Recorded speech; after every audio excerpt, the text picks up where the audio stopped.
cuento, debatimos, conversamos y hallamos las voces que relatan desde el territorio el dinamismo productivo y la fuerza vital de la Colombia artesana. Buenas tardes, estamos aquí en la programación de La Troja Radio Digital. Es sábado 18 de diciembre 2021, les habla Rocío Arias Hoffman. Transmitimos desde Corferias, donde tiene lugar esta edición número 31 de Expo Artesanías, una cita muy ansiada que con razón lleva el título de Volvamos a lo nuestro. Lo hemos vivido hasta con humor. Decimos que esta feria es sobre todo la feria artesanal, por supuesto, pero la feria de los abrazos, porque el reencuentro que tuvo un antecedente en Medellín en la celebración de Expo Artesano en el mes de septiembre, pero esta, la de Bogotá, nos permite congregar más público, más artesanos. Estamos hablando de 32 etnias presentes, 18 países, 650 expositores distribuidos en 6 pabellones. Muy emocionante lo que ha sucedido en todos estos días pasados desde que iniciamos el 7 de diciembre. Vamos hasta el lunes, de manera que toda la audiencia de www.expoartesanías.com que esté pendiente en Bogotá sabe que desde las 10 de la mañana las puertas del recinto ferial están abiertas, pueden venir, disfrutar y encontrarse con los artesanos y las artesanas. Muy fascinante todo el recorrido que hemos hecho, que hacemos por la mañana, indagando y sorprendiéndonos nosotros mismos desde Artesanías de Colombia de las novedades y sobre todo de las llegadas de pioneros que se estrenan de manera organizada en la feria, como es el caso, por ejemplo, de Casanare y de Guaviare en esta ocasión. Hola Camilo, muy buenas tardes. Buenas tardes Rocío, ¿cómo estás? Aquí muy pendientes de este viaje que nos permite la revista Artífices, que nos va a llevar a esa zona del país que menciono, de pioneros en la feria, y vienen con un despliegue y un saber comercial, que es lo que vamos a desplegar ahorita en unos minutos. Sí, Rocío. Invítenos a viajar, pues. Vamos a viajar, esta vez vamos a viajar al departamento de Bolívar. Vamos a leer la historia número 15 de la revista Artífices, que también es su edición número 15. 15. Estábamos hablando de cómo coincide con lo de Casanare y Guaviare, era en particular por el oficio, obviamente, llanero y de ganadería, y la aplicación de la materia prima del cacho, que en Bolívar también la encontramos, ¿no? Sorpresas. Exacto. Entonces tenemos nuestra historia sobre el cacho. Se llama Cacho Puro Brillo. Edio Miguel Barrios aprendió a hacer artesanías con cacho de vaca al lado de su abuelo, quien fue uno de los pioneros del oficio en Cartagena.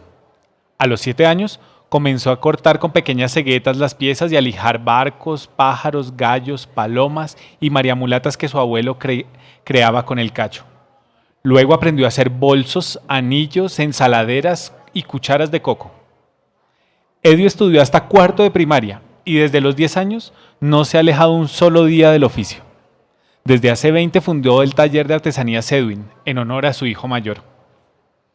Compró taladros, motores, prensas y lijas, y contrató a 4 artesanos que lo ayudan en la fabricación de las piezas de cacho, coco y concha de nácar. A los 46 años les ha dado clases a decenas de jóvenes y personas de la tercera edad que han llegado hasta su taller con el deseo de aprender la técnica y crear objetos cargados de brillo. Este es uno de los fragmentos, porque esta historia continúa. Los invitamos a que la lean en Artífices número 15, la cual pueden encontrar en la página de Artesanías de Colombia, www.artesaníasdecolombia.com.co. Lo buscan por Revista Artífices y encontrarán, fuera de este ejemplar que es el número 15, que es interactivo, con el cual pueden navegar, van a encontrar los demás ejemplares. Y también lo van a encontrar en el Marketplace, que es la tienda virtual de Artesanías de Colombia. En esta ocasión, la edición número 15 también nos está llevando no solamente a conocer las historias, sino nos está ligando también al Marketplace. Es decir, no solamente vamos a conocer las historias de los artesanos, sino que nos va a llevar hasta sus productos. Y si queremos adquirirlos en la tienda, podemos hacerlo. Lo llamamos conocimiento compartido. Ese es un espíritu muy fundamental para estar hablando por tercer año consecutivo desde este ámbito que llamamos la troja. Es un sombrado que se acostumbra en el Caribe colombiano para obviamente mitigar el sol y permitir la conversación. Aquí los diseñadores industriales me han logrado hacer una réplica por lo menos metafórica de este sombrado, porque en Bogotá necesitamos tener ese mismo ambiente y ese mismo espíritu. Voy a saludar en este momento a Mónica González, que es líder comercial del programa de Laboratorios Innovación y Diseño de Artesanías de Colombia. Mónica, buenas tardes. Hola, buenas tardes. Muchas gracias por esta invitación. Has estado compartiendo espacio estos días en la Rueda de Saberes, que es el lugar que tenemos destinado a todas las transmisiones audiovisuales en formato televisión, a propósito de un gran proyecto que activa precisamente tu área de expertise, que es la labor comercial. Estoy hablando de la copa Contando el Cuento, la copa artesanal, segunda versión en 2021, que yo creo que ha tenido unos resultados y unos avances muy reveladores. Ya cumplida, ya culminada, entregados los premios, los ganadores y pasadas todas las fases, ¿qué sensación le ha dejado, Mónica?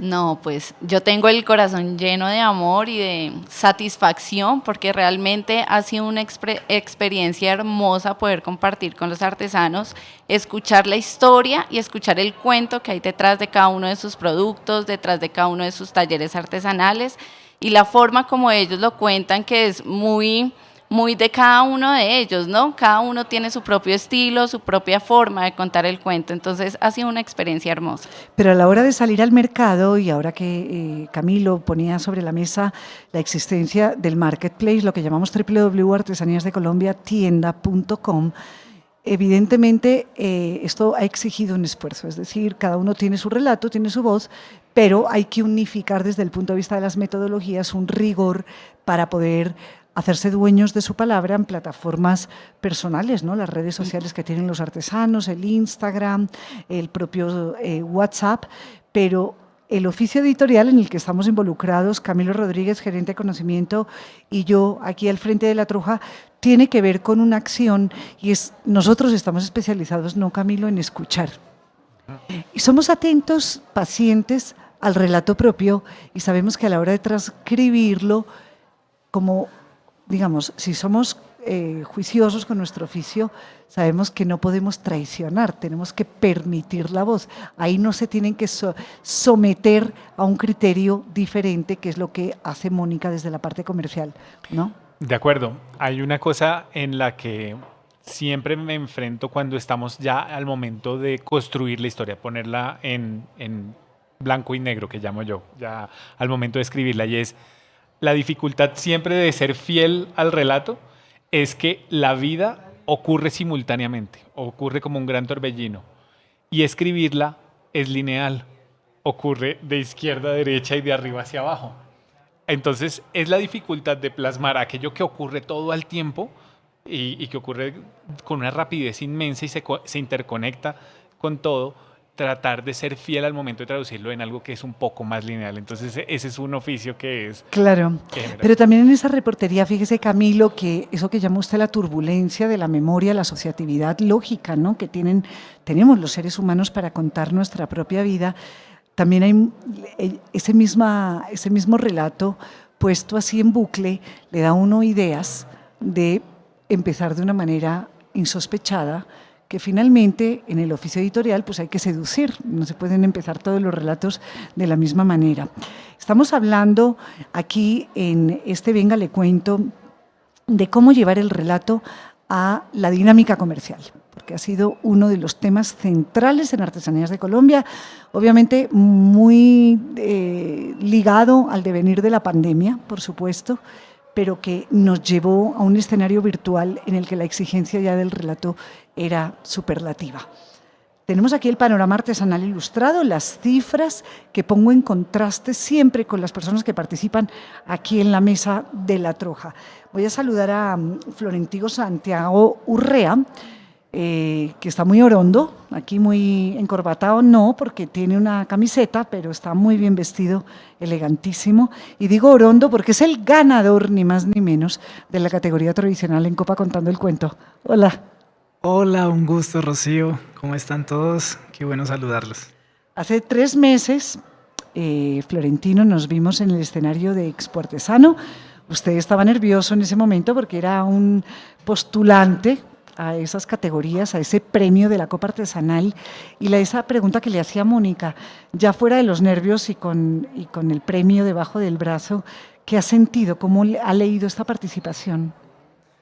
Bueno, la participación en el concurso Contando el Cuento fue una experiencia muy agradable, muy bonita. Y, y ahora volver aquí y ver a los artesanos otra vez es como, yo lo veo como un camino y eso se me hace muy especial. Me acuerdo lo emocionado que estaba cuando se le notificó online en la final que había resultado ganador. Eso le abrazaba a la mamá, el hermano, todo el mundo. Esto eran llantos, risas, porque estamos hablando de una empresa familiar, ¿no? Sí, sin duda, más que un triunfo personal, fue un triunfo colectivo, familiar, toca muchas fibras, es la historia que está narrada en esas artesanías, esos sombreros que tocaron las artesanas. Entonces, soy muy creyente del trabajo colaborativo y de empoderar, y para empoderar a las personas tienen que conocer lo que hay detrás y fue muy bonito estar con todo el equipo ahí recibiendo la noticia. Y es que Florentino es además una marca de sombreros. Acaban de escuchar, ese es el expertise que se maneja desde este emprendimiento, que además cada uno de los sombreros, qué delicadeza, la manera en que está marcado, la manera en que además ilustra sobre el cuidado, el material en el que está hecho, las redes sociales, además con una etiqueta interna que se nota que está pensada para no molestar. Hacer un sombrero tiene ¿cuántos pasos, Santiago? Bueno, hay que ser fieles a decir que Florentino parte del proceso de campana. Más adelante podemos ahondar en eso. Pero desde ese proceso, desde que está el fieltro en forma de campana, son aproximadamente unos 20 pasos. ¿Y fieltro de campana es antes de que sea depositado sobre la horma o es en el momento en que Sí, se empieza a antes trabajar? de hormarlo. Antes de hormarlo, 20 pasos. Imagínense, en moda, digamos, tenemos referencia de cuáles son las piezas más complicadas de hacer según esa categoría de pasos, y un sombrero se lleva buena parte. Estaba hablando del panorama artesanal ilustrado, Mónica, Camilo y Santiago. Les quiero hacer mención a este resultado. Se encuestaron a 29.195 hombres y mujeres artesanos. Y en 2019 se publica el siguiente resultado a propósito de cuánto exhibimos nuestro trabajo. No participan en ferias el 72.1%, una cifra altísima. Sí participan en ferias 27.9%. Camilo, en Artífices usted, en medio de su reportería, no necesariamente que lo haya publicado, se ha dado cuenta que estas cifras encajan así, es decir, los artesanos en general participan en las ferias o su experiencia es todavía muy menor. Bueno, realmente como el abordaje es diferente desde Artífices, de todas maneras, lo que hemos venido procurando siempre para encontrar cada una de estas fuentes ha sido justamente los programas de atención que tiene Artesanías de Colombia. Entonces ahí sí hay una relación directa con participación. Entonces, por ejemplo, este último lo hicimos directamente con la Subgerencia de Promoción, que es el área, digamos, comercial de Artesanías de Colombia. Por primera vez nos concentramos, porque siempre habíamos tenido apoyo, era en la Subgerencia de Desarrollo, que es quien atiende a los artesanos. Entonces, hubo un tema aquí para buscar a estos 50 artesanos, y es cuáles de esos 50 habían participado en ferias, tenían un perfil, tenían un contacto de Instagram además, o sea que fuera fácil, como lo íbamos a vincular al marketplace, que tuviera esa posibilidad de que si vamos a construir la historia también tuviera la posibilidad de tener la plataforma para comercializarla. Entonces fue un reto, de pronto sí refleja totalmente este tema de las cifras, porque ese fue el grado de dificultad al que nos enfrentamos. O sea, ¿quién ya tenía una plataforma comercial para poder entrevistarlo ya en este caso y vincularlo a este proceso de la revista? Claro, ese es el reto de la nueva versión de Artífices, ¿no? En esta edición 15, por ese tema comercial. Fíjense cómo venimos detectando aquí en las conversaciones de La Troja, que evidentemente el salto, y por eso nos parecía, digamos, pertinente, creo que abordar este tema de cómo ha ido mejorando el discurso, de que se ha venido nutriendo. Mónica, en relación con estas cifras, cuando usted toma en cuenta, por ejemplo, tomando como referencia la copa artesanal, todos los que se postularon para participar, ¿habían participado en ferias previamente o había realmente comunidades que era su primer estreno en todo lo relacionado con la venta? Bueno, todos los participantes hacían parte de algún programa de artesanías de Colombia, fuera laboratorios, 20 comunidades, etnias, APB o Moda y joyería. moda y joyería. ¿Listo? Y desde Artesanías de Colombia, de alguna manera, siempre los estamos apoyando a que participen en algún espacio comercial donde se puedan visibilizar. Entonces, sí, todos los participantes habían participado en eventos, así fueran regionales, dentro de su comunidad o dentro de su territorio, donde pudieran empezar a tener como ese primer acercamiento comercial de alguna manera con clientes diferentes. Claro, porque ahora además que hablamos del mapa artesanal que está estrenando Artesanías de Colombia con las 12 rutas y los talleres, pues efectivamente seguramente hay talleres que tienen capacidad de producción, atienden desde dentro a quienes tocan a su puerta o están en el circuito comercial pequeño, mediano o grande, depende de dónde vivan, vereda, municipio, resguardo o ciudad. Pero no es lo mismo estar en una feria. ¿Por qué no es lo mismo, Santiago? ¿Y qué herramientas ha tenido usted después de aquella prueba de la copa contando el cuento cuando le hacían la llamada misteriosa de alguien anónimo haciéndose pasar por un cliente? Bueno, yo quiero contar una anécdota que de pronto sirve para enriquecer lo que dices. Mi papá, él se jacta mucho con orgullo de decir que ha participado en muchas ferias. Pero por más de 20 años nunca había estado en Artesanías de Colombia. Uno de los primeros retos que yo tuve con esa generación primera que fueron ellos fue convencer a mi papá de que era un artesano. Cuando yo le digo eso a mi papá y lo miro a los ojos, papá, ¿usted es un artesano? Es como si se hubiera iluminado un bombillo que siempre había estado ahí esperando para prenderse. ¿Por qué se consideraba que? No, él siempre estaba, digamos, en los sombreros, haciéndolo, fabricándolo, haciendo muchas funciones, también inventando los procesos para hacer el sombrero, pero nunca se había parado en un punto de decir soy artesano. Entonces él había participado en otras ferias y cuando yo le digo, papá, participemos en la Feria de Artesanías de Colombia, él dijo, pero ¿cómo? No, si yo llevo participando en muchas ferias y no, eso no es lo que hay que hacer. Entonces yo le dije, intentémoslo. Y la primera versión de Florentino en Artesanías de Colombia, en Expartesanías en Bogotá, perdón, fue en el 2019 y él fascinado, la mejor feria de su vida, no solo por el éxito que tuvo allí, digamos, comercialmente, sino por el mundo que había alrededor y estaba muy contento de eso. Entonces me parece una buena experiencia. Sí, buena anécdota, increíble, ¿no, Camilo? El autorreconocimiento y la autoconciencia sigue siendo un tema en el sector artesanal muy importante, inclusive yéndonos a una cosa más compleja todavía, y es el autorreconocimiento y autoconciencia en el sector étnico o incluido, por supuesto, la población afrocolombiana en relación con su procedencia. La mayoría, siendo de una comunidad étnica, no se autorreconoce como tal o tiene dificultades para autorreconocerse, y esto es mucho más evidente en la población afrocolombiana. Sí, hay algo que estaba diciendo, Santiago lo dijo ahorita al inicio, y es el proceso de empoderamiento. Hablemos de que las palabras además tienen poder, no solamente las acciones, sino las palabras, y a veces resignificar esas palabras. El ejemplo que acaba de poner sobre pensarse como artesano. O sea, dijo, estaba el bombillo apagado, pero el bombillo estaba ahí y se prendió. Ahí le dio otro estatus, lo conectó con otros niveles y lo vino a hacer participar. Y tienes razón, pasa lo mismo incluso en los niveles étnicos, en el nivel pues, de nuestras etnias indígenas y nuestras raíces afro, incluso con los rom también nos pasa, y es el tema de cada uno de ellos se ha dedicado al oficio toda su vida, pero no se han pensado como artesanos. Fabrican los objetos por uso, por necesidad primero, porque muchos de estos objetos que se producen es para, pues incluso el sombrero, pues yo el sombrero lo utilizo para protegerme del sol, es un objeto de uso diario.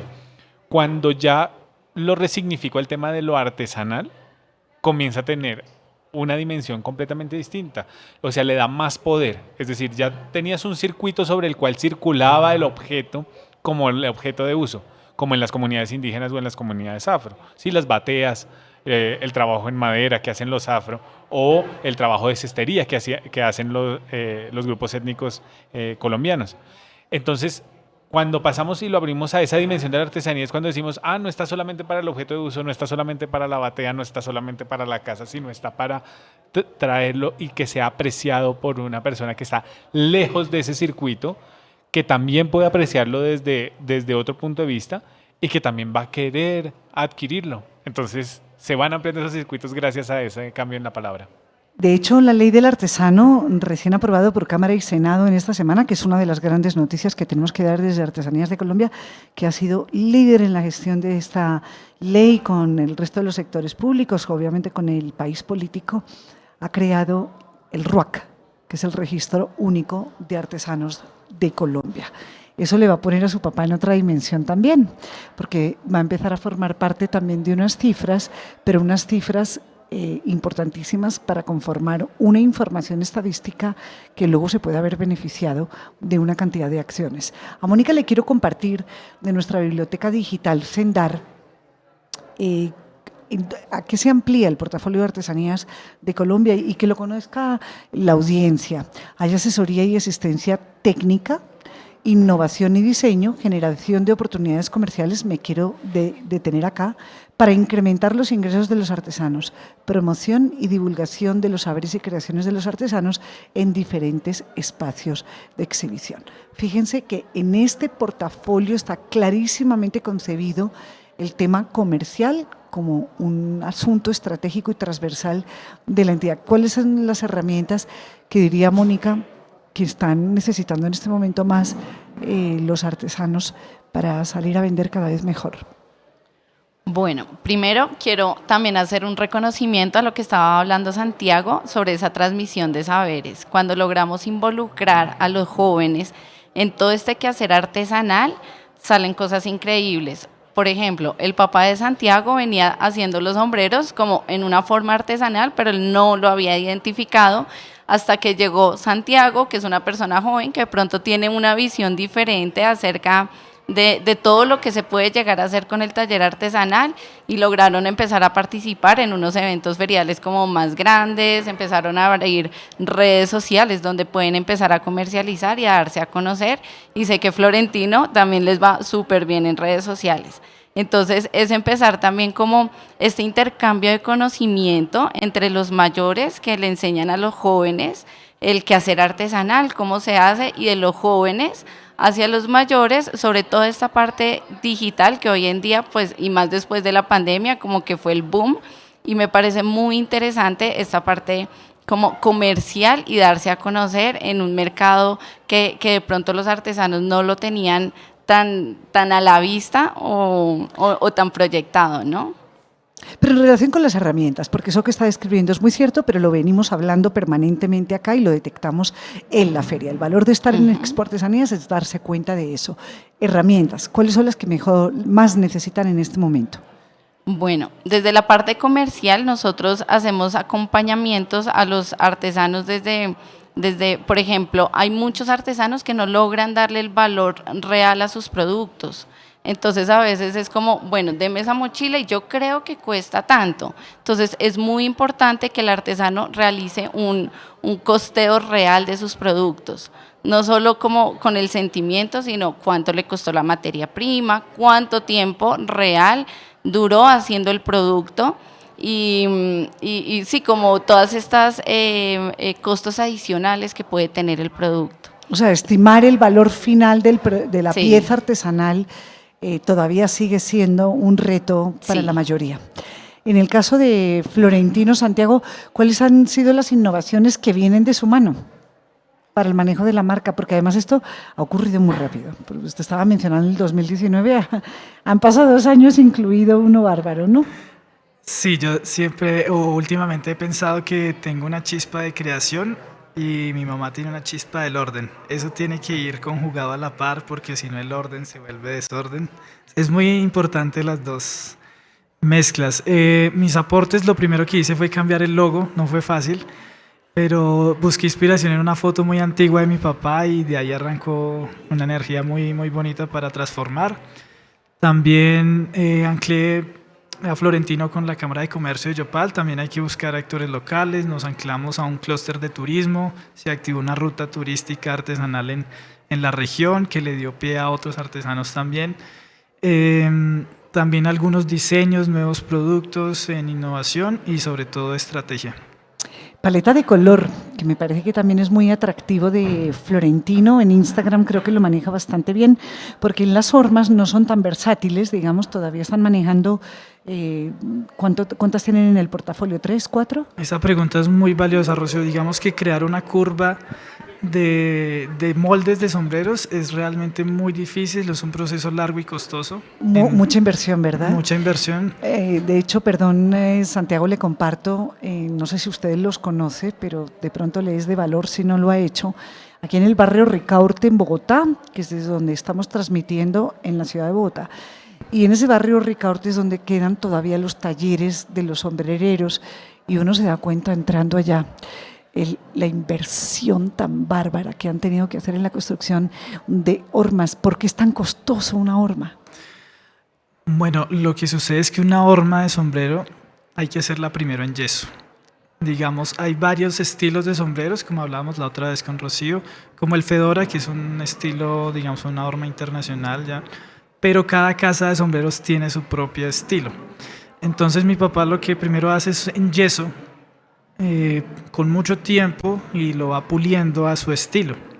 Después eso se tiene que mandar a fundir en aluminio. O sea, el aluminio es un material costoso y tiene que quedar perfecto. Si no queda perfecto, la pieza no funcionó. Y el yeso, cuando se funde en el aluminio, pierde ciertos grados, ciertos centímetros, entonces el cálculo debe ser muy preciso y pues no hay una industria, como sabemos la industria del sombrero es algo muy antiguo, entonces estamos es como tratando de hacer cosas con cosas muy antiguas, algo moderno y es una industria pues que no se ha revolucionado industrialmente. ¿Y usted siente que lo que falta ahí es un eslabón de ingeniería, por ejemplo? Por ejemplo, claro que sí, porque si uno revisa las pocas fábricas de sombreros, aquí en Colombia quedan quizás 2 o 3, una se acabó hace poco lamentablemente. ¿De cuál tiene noticia que se ha acabado? No sé el nombre, pero es que el sombrero sobre todo viene de los judíos, esa es una historia bien interesante, es el señor Gaetano Brando. Entonces, eso sucede por ahí. Hay otra en el Ricarte Barbicio, que es una legendaria. Bueno, claro, que son los italianos que llegaron en el siglo XIX. Perdón, le había interrumpido con eso, pero entonces es un tema de ingeniería. Sí, porque son maquinarias antiguas, haciendo que ya para, digamos, arreglarlas, la ingeniería actual no tiene esa pieza y le pasa a todas las fábricas de sombreros del mundo. O sea que fíjense, Mónica, ojo con esto, porque desde Laboratorios de Innovación y Diseño sé que ustedes están pendientes justamente de cómo colaborar en que estos grupos artesanales puedan innovar, pero hay que proveerles de las herramientas. Ese tema no lo hemos hablado todavía, Camilo, ¿no? ¿En qué estado están las herramientas de los artesanos? Cierto, porque incluso ahorita que estabas hablando del tema de ingeniería, me acordé del proceso que tuvo el cambio en la extracción del huergue, Rocío, que es el tema de haber incluido de los 80 para acá, del final del 70, principio del 80, la medialuna para el corte del esqueje del huergue, la palma de huergue. Que facilitó todo. Que facilitó porque, pues para quienes no saben, la palma de huergue es una palma espinosa. Entonces, antes para extraerlo, se tumbaba toda la palma, porque el esqueje es lo que queda pues en la parte superior de la palma, había que tumbarla. O les toca montar a los más jovencitos, que también pasa con el Kumaro, 20 metros de altura, imagínense. Exacto. Entonces, ¿qué pasaba? Hacía que casi que estaba colapsando la proveeduría de materia prima del huergue. El cambio en ingeniería fue un cambio muy sencillo, pero esto hizo que se protegieran muchas palmas de Huérregue a futuro, y fue incluir lo que se llama la medialuna, que es una pequeña hoz con un palo extensor, el cual se corta el esqueje desde la base de la palma. Esto permitió que no se tumbara, que no se agotara la palma de Huérregue, y es un cambio y es un salto, digamos, en ingeniería para, digamos, mejorar un proceso. Ahora que estamos hablando de herramientas muy fundamentales, Santiago, Mónica, Camilo, les voy a invitar a que viajemos a San Jacinto, porque allá los hombres artesanos dedicados a la música son luthiers. Ellos sí que saben proveerse de sus herramientas. Vamos con Orlando Yepes.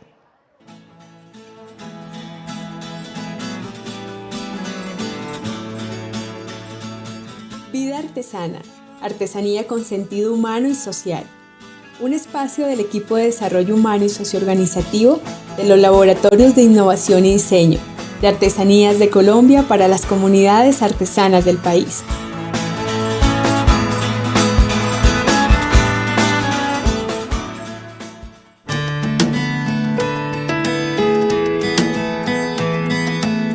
En esta primera serie de podcast recorreremos el país con testimonios de artesanos de todas las regiones. Hombres y mujeres ejemplo de resiliencia y de adaptación. Juntos conozcamos la vida artesana.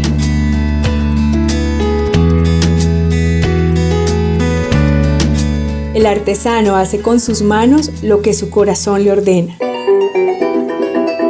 Es el gran mensaje que desde Paz de Ariporo en Casanare, Hermes Romero Vidal nos envía. Un testimonio que detalla sus saberes como campesino, artesano y luthier llanero. En una tarde cualquiera, allá en mi llano, bajo del sol veranero, me puse a pensar en la vida del hombre sabanero, de aquel que vive y disfruta y es feliz de ser llanero.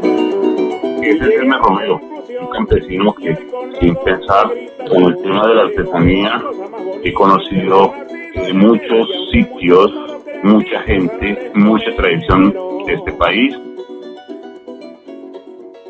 Este tema de la artesanía nos deja unas satisfacciones inmensas a las personas. Por eso dicen que el artesano hace con sus manos lo que su corazón le ordena. Es una pasión inmensa la que sentimos los artesanos por desarrollar esa creatividad y ser muy precisos a la hora de los terminados de nuestras artesanías. Siempre como artesano he pensado que cada obra artesanal que yo hago debe de ser la mejor de todas, y es por eso que siempre he buscado la perfección. Es por eso que les digo, mi llano no se ha acabado y hasta les puedo mostrar algo que tenía guardado. Heredé esa vena artística, por lo tanto, desde niño mi pasión fue algún día cantar. Tuve la oportunidad de desarrollarlo, por eso doy gracias a Dios que siempre me ha permitido las mejores satisfacciones. Llegué a ganar un festival a la edad de 16 años, cuando apenas hacía 2 años había conocido el pueblo. Me dediqué a concursar en los festivales como coplero, como burrecia, como voz pasaje, y luego grabé 2 trabajos discográficos en ese momento. Estamos hablando de hace más de 30 años. Luego, pues, tomé la determinación de retirarme de la música, dedicarme a otras cosas, pero ese retiro me sirvió para enriquecer más mi conocimiento en la parte ancestral, en la parte de la cultura tradicional. Eso me hizo que por allá más adelante diera un vuelco total. Ya no fui el cantante, fui el artesano, donde recibí reconocimientos muy importantes, como lo es una medalla a la maestría, como haber participado en una convocatoria de la UNESCO a nivel mundial, donde yo logré llegar a la final con mi producto. Logré encontrar que mi producto bandera estaba a la par de la mejor artesanía del mundo. Por cuestiones de la vida, el Ministerio de Cultura me convoca a grandes eventos, por ejemplo el Smithsonian, como por ejemplo a representar el país en muchos eventos a nivel nacional y a acompañar al Ministerio en la investigación para el plan de salvaguardas de los campos de trabajo de llano. Llanero el que en un corral A él no le importa que el piso esté envarialado, que colean los orejanos por dentro y amadrinados. Y de esa manera enseña cómo se tumba el ganado. Llanero el que jineteando lo va sobando con un chaparro pasado al caballo corcovión, machiro y encogotado, sin importarle el tamaño, lo gordo y descansado. He tenido la oportunidad de nacer en lo que llamábamos una fundación, allá trabajar todo el tiempo con el tema de ganadería. Allá he transcurrido toda mi vida y allá vivo todavía. Entonces ese contacto directo con la naturaleza me hace aceptar esos cambios igual como lo va aceptando la naturaleza, en medio de lo afligido y lo triste por ver cómo se nos cambia totalmente nuestro ecosistema, pero que aún así uno tiene que sobrevivir. La naturaleza igual va enseñando a uno cómo soportar estos cambios. Y he venido pensando, he venido logrando llegar a buscar otros escenarios en los cuales puedo desenvolverme muy bien y puedo aportarle a la tradición de este país el conocimiento que he adquirido, el cual se me reconoce en muchas partes. Yo no quiero enterrarme con ese conocimiento, quiero no compartirlo, quiero dejarlo en la mente y en el corazón de muchas personas, sobre todo para que esos corazones jóvenes aprendan a querer este país, a respetarlo, a valorarlo y por lo tanto a disfrutarlo. Llanero el que torea un toro, un novillo viejo sin haberlo estoponado, que no necesita ruana cuando el momento ha llegado, pues con la misma camisa del pleito sale sobrado. Llanero el que pica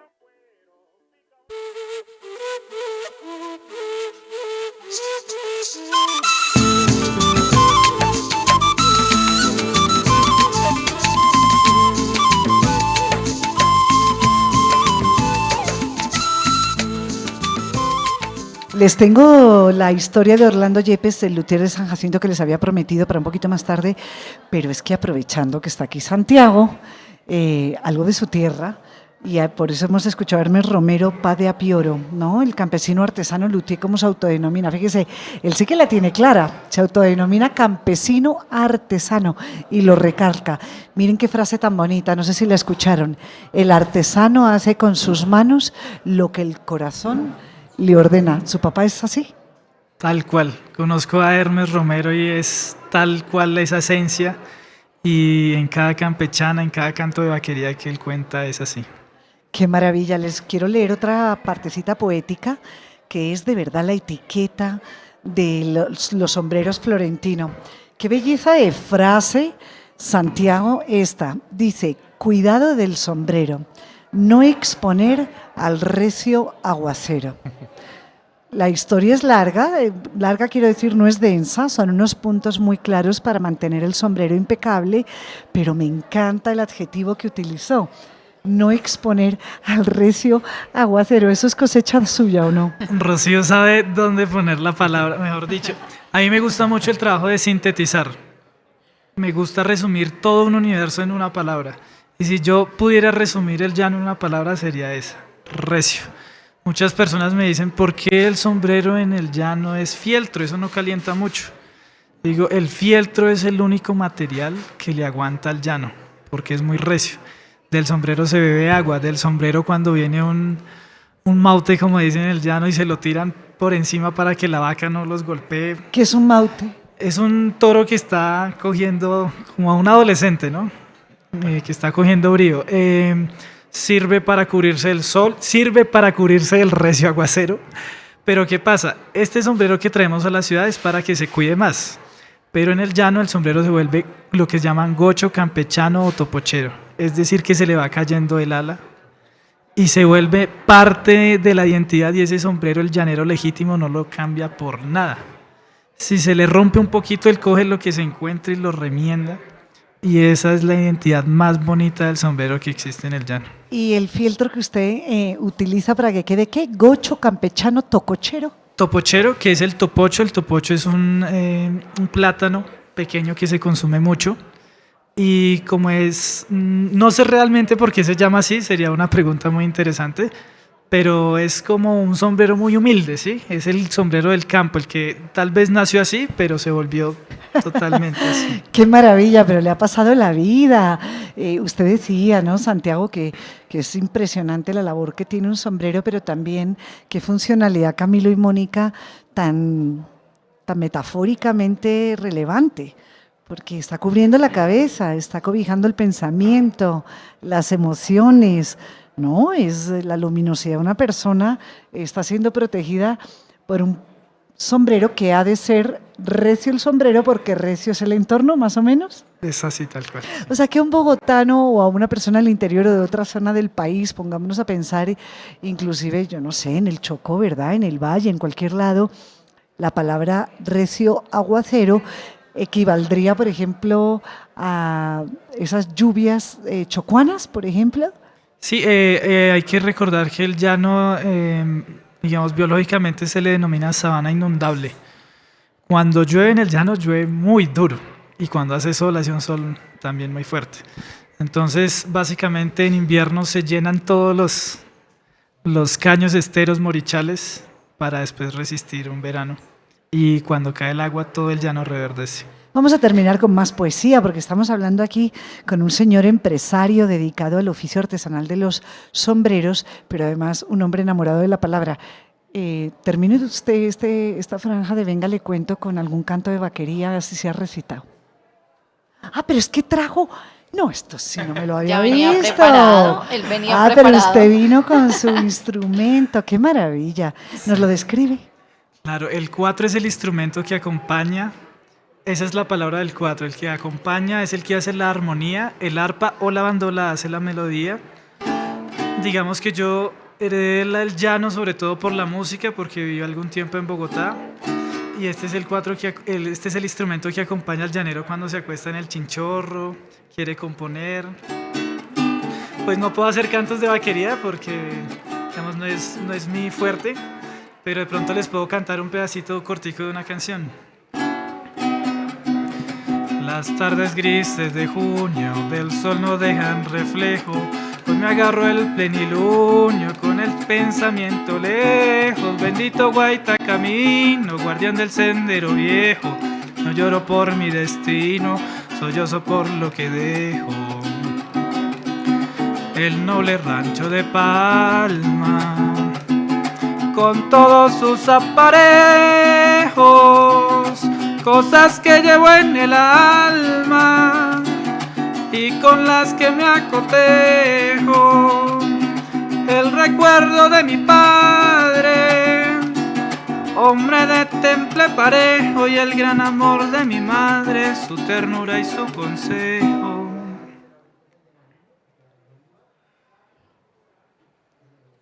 Qué maravilla, Santiago.